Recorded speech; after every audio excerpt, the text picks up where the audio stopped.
guys, kung nasira yung tripod nyo, yung gaya nito, dahil sa kakahila nga, dahil sa cellphone yung nilalagay nyo. So, ayan, may replacement na dito, guys. So, huwag nyo muna itatapon yan dahil, yan, oh, natatanggal yan, guys, ayan. Pwede mong palitan yan. So, bumili na ako ng pampalit ko dyan dahil nag-give up na nga siya. So, ayan, i-open natin. So, ilalagay ko na rin. Yan, open. Darating lang din ito kaganina. So, malaking tulong kasi itong tripod na to, guys, kaya ayoko itong i-give up. So, bumili na lang ako ng, ano niya, replacement.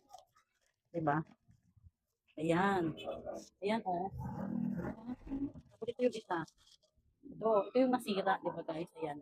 Nahatak na siya ulit. So, ilalagay natin to dito. Ayan. Ito lang naman kasi yung sira eh. So, ayan. Lalagay na natin. O, di ba? Ayan, oh. Gagamit mo na ulit yan. Ilagay mo na natin. Assemble ko muna guys. Ayan, okay na ulit. Ayan. O, di ba? Ayan, oh. Ay guys, kung nasira yung ano nyo, yung tripod nyo, yung pinakaulo niya, ayan, replacement niya. Yan.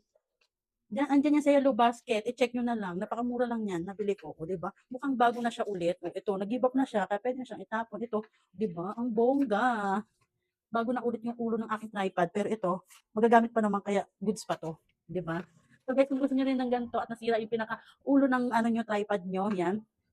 Andyan lang yan sa aking yellow basket. I-check nyo na lang. I-share ko na lang yung link sa inyo.